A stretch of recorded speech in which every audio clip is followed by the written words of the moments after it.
do you want to talk a little bit more about inspiration for lyrics in particular? The first person that um, really hit me was Chris Cornell. Oh my gosh. Yeah. He's probably still to this day. No, he's not probably. He's still number one. Um, and it's a difficult thing because we were in um, we were in the UK, and when you're in the UK, when you're on tour, it's not like America. So in America, you can have the buses stay on your days off 9 times out of 10 at the hotel. Hmm. In Europe, the buses have to pull up and you got to get off the bus, and the bus has to go somewhere else. Oh, So I yeah, didn't know that. yeah, you're not allowed. Like it's just the way that it's set up. Uh-huh. Um, and so I think we were in Nottingham, and I woke up and it was like 1 o'clock in the afternoon, and I'm like, I'm still on the bus. It was a day off. I'm like, how am I still on the bus?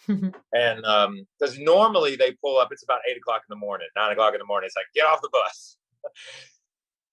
And I got up, and as I was walking to open the door, because they're double deckers in Europe, they're not Hmm. just one level. Barry comes up the steps and he goes, "Hey, I need to tell you something." And I go, "Okay." I'm like, "Why are we still on the bus?" And he was like, "I need to tell you something." Um, and he came up to me and he put his hands on my shoulders like this, and he goes, "Chris Cornell passed away." And I I had to I had to turn around, and I remember Barry. I was turned around. I remember Barry just wrapped his arms around me, Oh.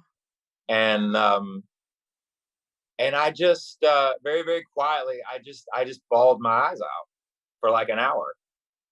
And they didn't, they just told the bus driver there, because they all saw the news, Hmm. and they knew. They were like, "We can't wake him up. We're gonna have to. This isn't gonna be like as simple." The man changed my life. He really really changed my life, and he just did so much for so many people. And I had never heard a voice like that. I remember the day that he passed away, everybody was, they said, "No one sings like you anymore."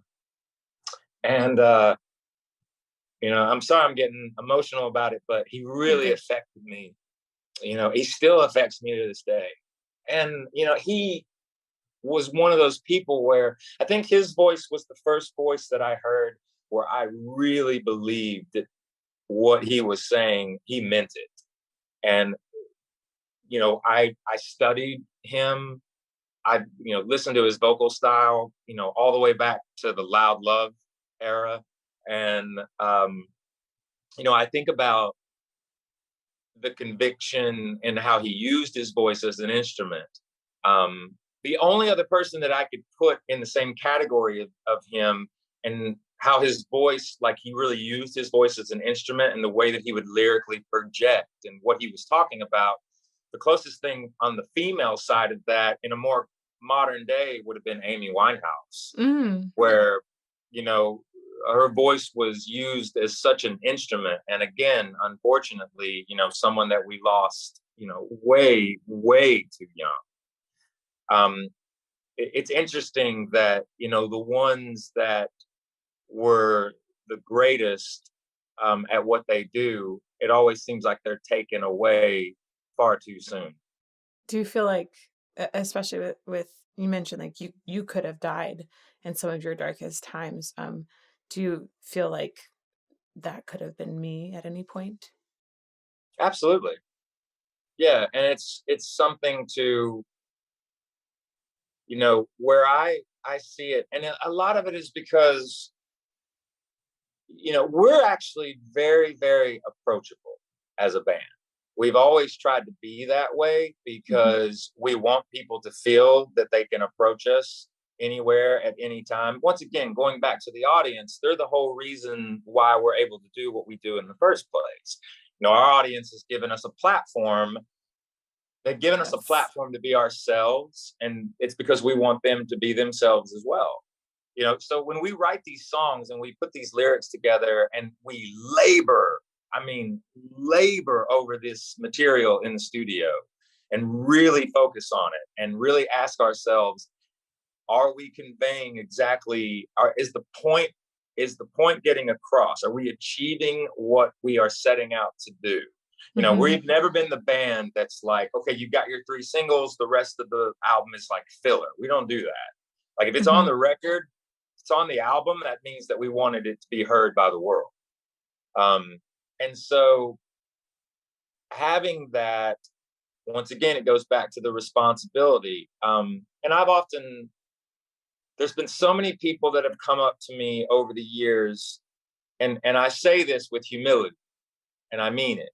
Um, I've had a lot of people come up to me and say that we have saved their life, and um, in a lot of ways, they've saved ours. But I often will tell that individual, I'll say, "We didn't save your life. You chose to save your life. We may have helped you get to the next steps that you needed to get to. We may have given you a little push, to really look at the big picture, but that's all on you. And the world is much cooler with you in it." I love that. That's so empowering. That's a wonderful, wonderful way to respond. It's really good. Wow. Words are Uh, powerful. Words are powerful, and music is powerful, and then music and words together. Yeah, Yeah, that's 100%. amazing stuff.